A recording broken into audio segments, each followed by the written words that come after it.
Happy New Year! Happy New Year ko itong mga aso ko. Happy New Year, Happy New Year, Happy New Year. Ay, ko Elsa. The Elsa, oh. Oh. Princess Elsa, she's 10 years old.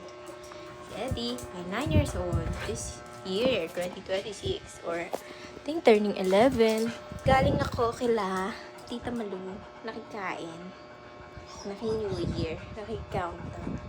And umuwi na ako after, I think, an hour. Ano ko ba? Ba't ba? 2026 na. Natidiliman ba? Nakikita mo ba ako? Yan. 2026 na. What's our plan for 2026?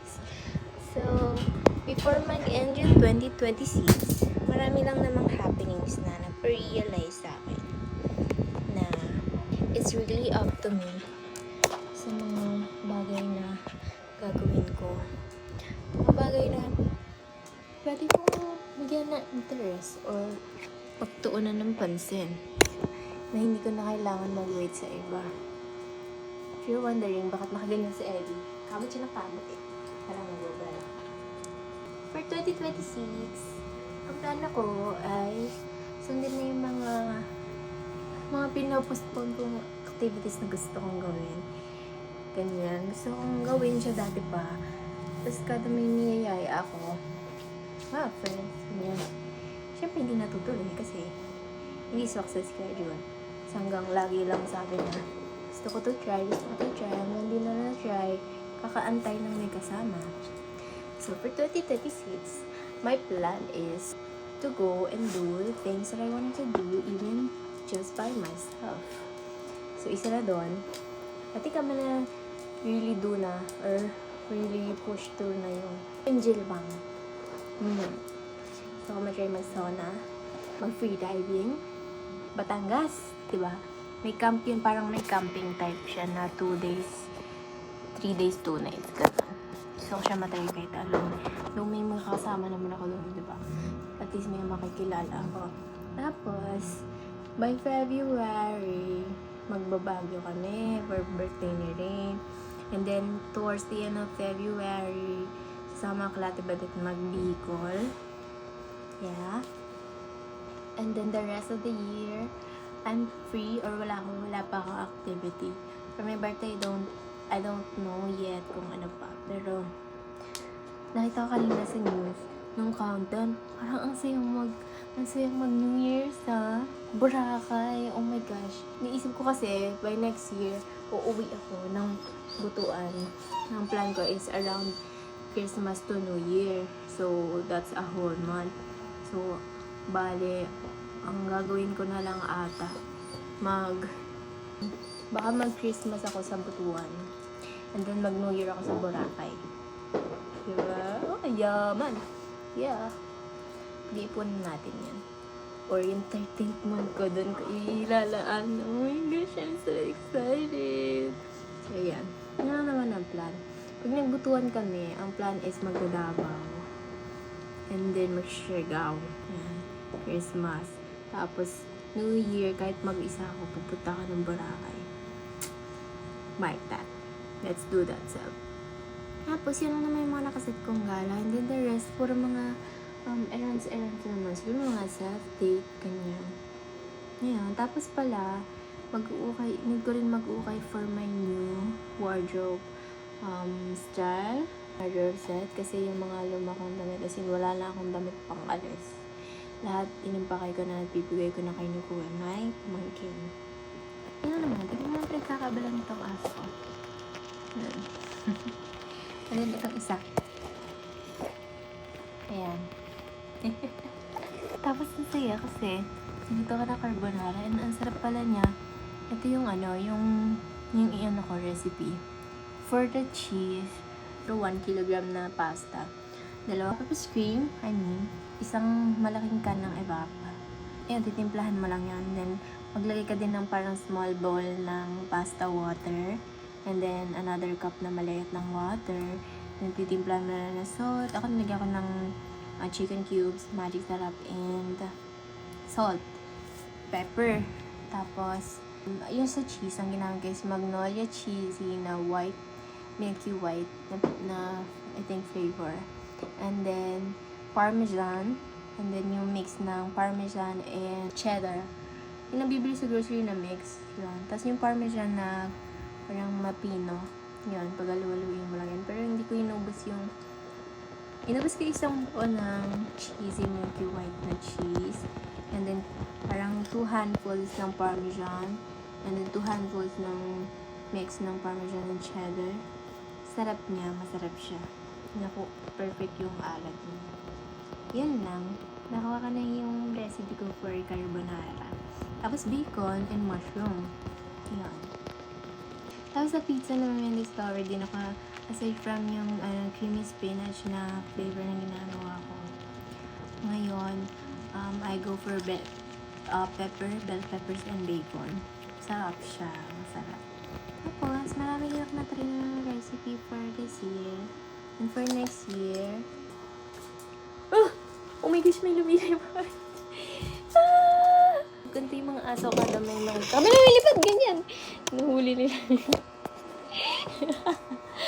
Kaya, pag narinig na nila akong tumitingin sila, maano na sila, to the rescue na sila. So, yun nga. For 2025, I did most of my cooking sa mga napapanood ko sa TikTok or mga na-save ko sa TikTok. For 2026, I think na-try, nakita ko rin online na cooking class. Medyo, hindi naman siya sobrang pricey. Sa Binondo, Chinese cooking and then baking. And then, this coming January 10, start na ng aking Korean 1 class. And that will go for 3 months. So, from January 10 to March 10 or 11, I think. Every Saturday siya, which is 2 p.m. to 5 p.m. Ayun.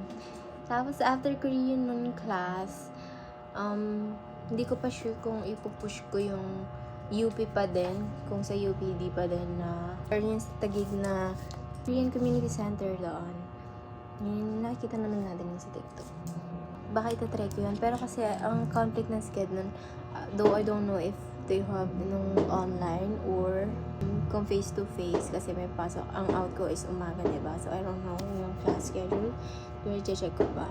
Either tutuloy ko yon or UPD pa din na baka mag-F2F na ako.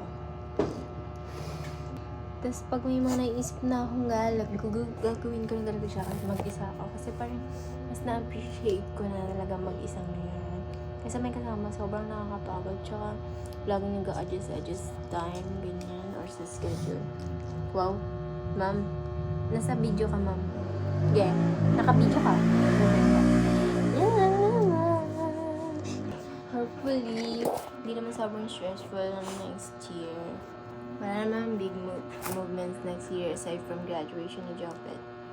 Aside from that, start natin ang pagbabayad ng credit cards, debt. And then, syempre, continue pa rin yung journaling. And itong mga video, which I think is gagawin ko every gala or every may pupuntahan ako. Kasi gagawin ko every time may gala ko and every time ganito, may briefing ako after ng mga gala. So, lagi siya naka-landscape kasi hindi ko talaga ba trip mag-post or maging vulnerable over TikTok. And yung YouTube ko na yun is for personal na to. I mean, is for personal vlogs ko lang naman. I think para siya either for my future self or my future kids para makita rin nila kung how I did spend my late 20s to 30s to before I meet them. Tapos hindi ko rin sure kung ma-approve na yung sa that restructuring payment ko. At least that would take 3 to 5 years, I guess. Baka hindi pa muna ako mag-take ng caregiving class kasi kapag nag-push through ako noon, hindi ko tutuloy yung mga personal date or yung personal gala ko for next year kasi that would take yung money and time. Tapos, kapag nakatapos ko naman na yun, hindi ko pa siya magagamit kasi kailangan ko rin ng savings para maka-fly abroad. Tsaka hindi pa naman din hindi ko pa talaga totally guaranteed na makakalipad ako agad kapag meron na akong caregiving certificate kasi kailangan din ng experience. Though, kasama na sa training yung OJT. So, I think qualified naman na. Hindi ko ba sure eh. Pero, kung hindi next year, kasi kagala-gala pa ako. Next year, babawi ako. Kasi this year, wala akong ibang ginawa kundi mag-stay at home. Which is, marami din naman ako natutunan. Mas maging comfortable ako on my own personal space and on my own personal mind. Sorry, nangungula ako na. Wala naman nakakapanood nito, ako lang. Ayun.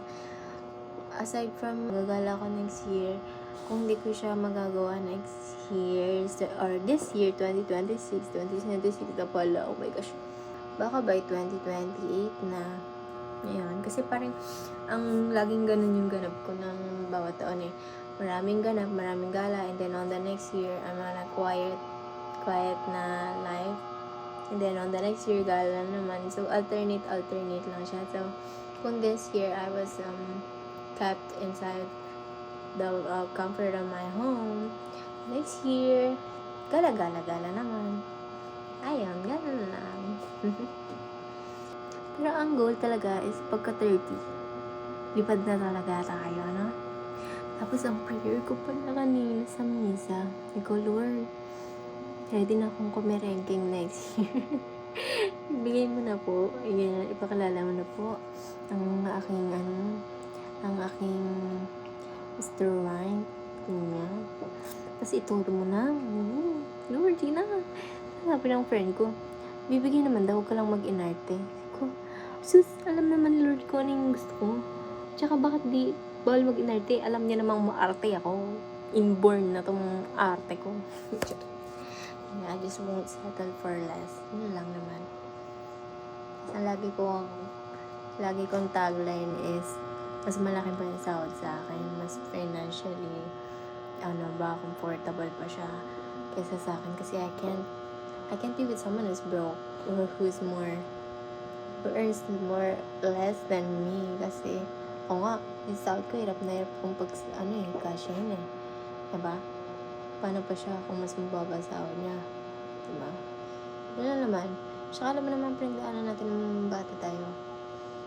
Marami tayong trauma dahil sa mga broke men, sa aking broke dad. So happy for how refreshing this year starts. So, hindi na ako nag-grapes kasi hindi ako maasig. Kay Lord lang tayo maasig. Nag-attend ako namin sa kanina for that. That's what I'm excited for this year. So, push ko talaga yung mga gala-gala akong isa. Kasi gagawa rin ako ng list. Then, kung ano-ano nga yun. Although before, or last year, 2024, gumawa ako ng backpacking travel itineraries. I think, ayoko muna siya ituloy kasi masyado siyang resource consuming and time consuming as well. So, I think doon muna ako sa mga light. I'll start lighter. Tapos, sa TikTok naman, yung mga i-uploads ko na is yung pinaka-viable or pinaka-confident ko na kayang gawin is yung every travel, mag-film ako ng alam mo yun, nakikita mong vid na today's color is ganun. Tapos, puro ganun yung color na tiniting mo na video. Halimbawa, for today's color is yellow. Tapos, lahat na makikita mo for all your travel for that day or for that trip, i-video mo lahat ng color yellow. Tapos, yan, i-combine mo siya, i-upload mo siya. Gusto lang ganun. So, it's very comforting. And meron talaga tayong goal sa kung ano yung i-content natin. Teka nga, ano kaya? Ano itong nahuli niyang insekto? Tingnan mo nga. Oh my gosh, what's that? Is that a butterfly? Ano yan? Ano ba? Still moving. Para siyang butterfly na side. Dumi na side ko, puro buko ng aso, diba? Nakahiga pa ako dito. Ay, parang ang ganda pala ng gantong pwesto eh. Ayan. Isa na, kung ano pang pwesto yung nahanap ko. Ayun lang naman. For our chika today. Kamusta ka? Ay. Tapos next year, bakit papatanggal ko na to? And then, tuloy pa rin yung, nakuha ko na yung diet plan na mas comfortable akong sundin. Mas naging effective talaga sa pag-maintain ko ng weight, which is puro gulay nga talaga. And no rice na talaga, or kung mag-rice man at least sa isang linggo. Marami na yung 1 cup. And then, less sugar, less sweets, less carbs. Yun lang. For health-wise concern, check ko na rin ulit yung ovaries ko. Kasi hindi ko sure kung may PCOS pa rin ako. And then, umiinom na ulit ako ng iron supplements. Grabe, ang dami Kasi lahat ng day ko for this year towards the end of the year actually. Matatapos na lang yung taon, yung 2025. Ang daming pahabol na lesson, ang daming pahabol na realization, ganyan. Ang ba ng laway ni Elsa? Tingin mo sa, gano'ng katagal ka pa mabubuhay? Ano, pag by 30 ko, mag-aabulan na ako. Kasi kasama mo. Diba? Yan. Ano naman? Kanji. Uzi, kayo sa. Right na.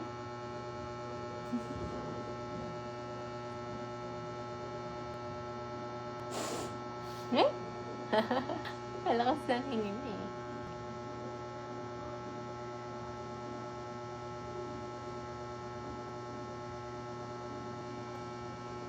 Yan lang, matutulog na ako or magbabasa pa ako ng book. Tas yun nga, yung Kindle ko, I'm so happy din. Marami na ako nabasang book. I think I'm on my 6th or 5th book already. Yung hindi ko matapos yung Writers and Lovers and Writers, Writers and Lovers. Any of the two. Send mo lang sa 80 sa 80. Charot. Hindi ko matapos kasi yung isang topic niya doon, yung death ng mother niya. So parang bigat-bigat niya para sa akin na ituloy.